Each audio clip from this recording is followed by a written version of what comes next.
a crítica que destrói.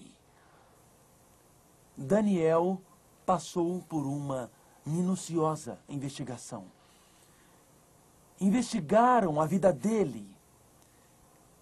E Daniel não tinha nada para esconder. É uma maravilha quando na sua vida não existe nada a ser escondido. Existe uma maravilhosa paz quando você pode ir para a cama à noite e dizer: não existe nada nas minhas ações que eu deseje que ninguém descubra. A minha vida é totalmente transparente diante de Deus e dos homens. É uma grande paz quando isso acontece na sua vida. É muito bom saber que não existe nenhum segredo escondido no seu armário que possa ser descoberto algum dia e que vai envergonhar você. Viva como se não tivesse nada para esconder, porque a sua vida é transparente diante de Deus. Eles não puderam achar nada. E então disseram, verso 5, nunca acharemos ocasião alguma para acusar a este Daniel, se não a procurarmos contra ele na lei do seu Deus. Se alguém por acaso condenar você por ser obediente e fiel a Deus, continue com isso. Se alguém condenar você porque você é uma pessoa de princípios, se o motivo da ridicularização são os seus princípios, você tem moral, é porque a sua vida é uma com Deus. E se eles condenam você por isso ou isolam você por isso, continue assim. Continue. Daniel. As Escrituras dizem em verso 6, então estes presidentes e sátrapas foram juntos ao rei e lhe disseram, ó rei Dario, vive para sempre. Todos os presidentes do reino, os prefeitos e sátrapas, conselheiros e governadores concordaram em que o rei estabeleça um decreto e faça firme o interdito que todo homem que por 30 dias fizer petição a qualquer deus ou a qualquer homem não a ti, ó rei, seja lançado na cova dos leões. O que vocês percebem nesse texto imediatamente? O que percebem? O que percebem nele?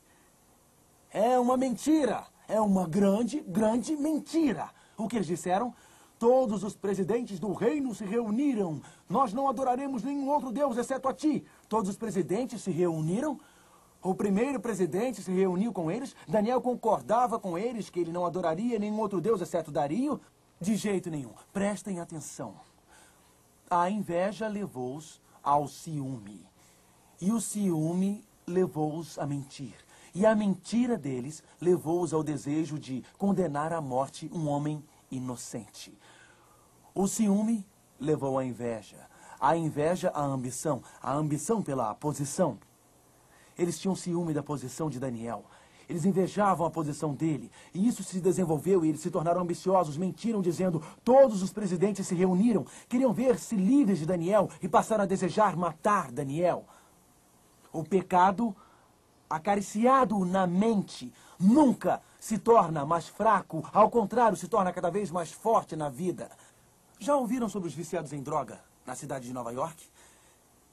Eles têm uma frase que diz, eles chamam a droga um macaco nas costas. E eles contam uma história sobre um homem que estava caminhando no Central Park. E enquanto ele caminhava no Central Park, ele viu um macaquinho brincando lá no gramado.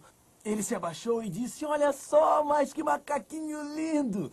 Eu quero levá-lo comigo. E ele pegou o macaco e o colocou nas suas costas. Enquanto ele continuava a caminhar, o macaco colocou seus bracinhos ao redor do seu pescoço e começou a acariciar a sua face. E o homem pensou, este macaco precisa de uma banana. E comprou a banana e deu para o macaco. E o macaco comeu. Mais tarde, o macaco estava novamente com fome. Então o homem comprou outra banana. E o macaco pulou dos seus ombros e correu na sua frente. E era muito divertido. Mas conforme o homem alimentava o macaco, ele continuava a crescer. E começou a ficar um pouco difícil de carregá-lo nas costas. O macaco foi crescendo mais e mais. E ele caminhando meio torto. Finalmente, depois que tinha alimentado e carregado o macaco nas costas, o macaco se tornou um enorme gorila.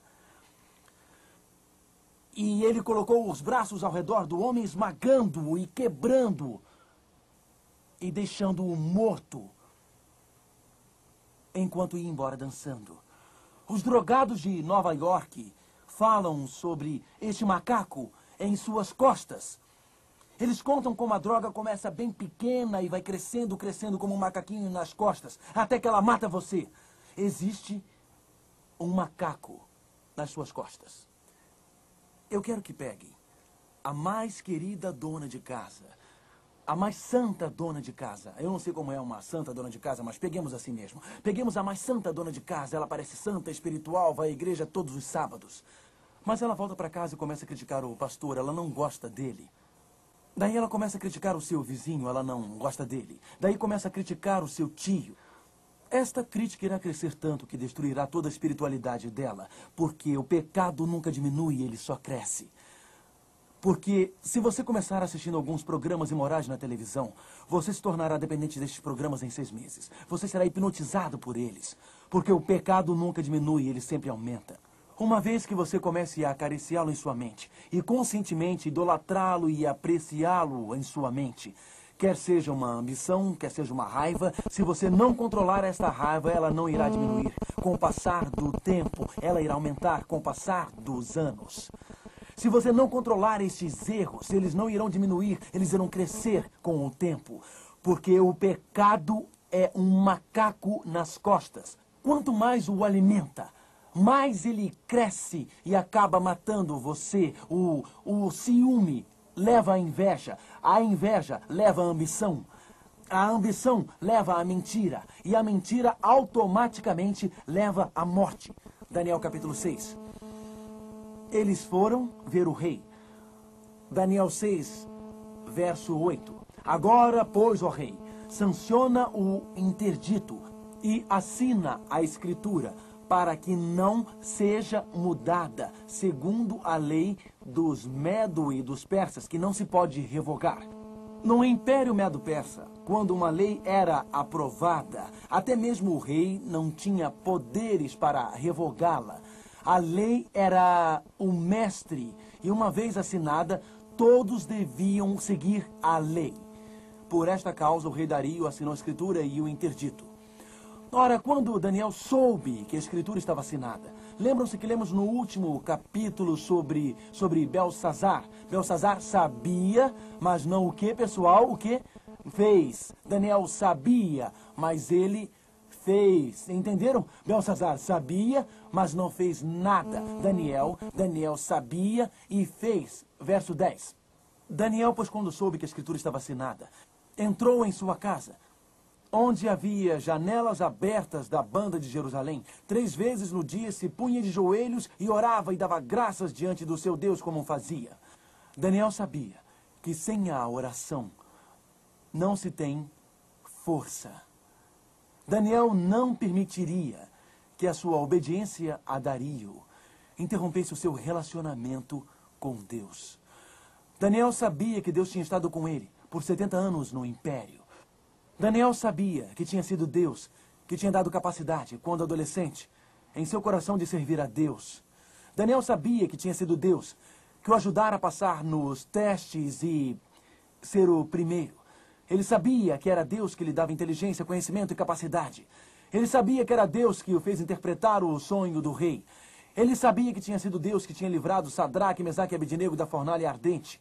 Ele sabia que era Deus quem o ajudara a governar por 70 anos, quando Nabucodonosor estava louco comendo grama como uma vaca. Ele sabia que tinha sido Deus que o fizera interpretar o sonho do juízo e aquela grande árvore no capítulo 4. Ele sabia que tinha sido Deus que tinha permitido a ele interpretar no capítulo 5 a escrita na parede. Ele sabia que era Deus quem o tinha colocado na posição de primeiro presidente. Ele sabia que Deus estaria com ele e ele não iria se comprometer agora. Ele não iria perder a sua fé agora. E Daniel sabia que a fonte da sua força, a fonte do seu poder era Deus. Por isso lá, ajoelhado, para Daniel a oração não era algo que chegava até o teto e que voltava para baixo. Não era uma coisa sem sentido ou alguma fórmula decorada. Para Daniel, a oração era fôlego da sua alma, a vitalidade da sua vida. E por isso, ajoelhado, Daniel orou. Então aqueles homens foram juntos e, tendo achado Daniel a orar e a suplicar diante do seu Deus, eu quase posso vê-los. Eu posso quase imaginá-los.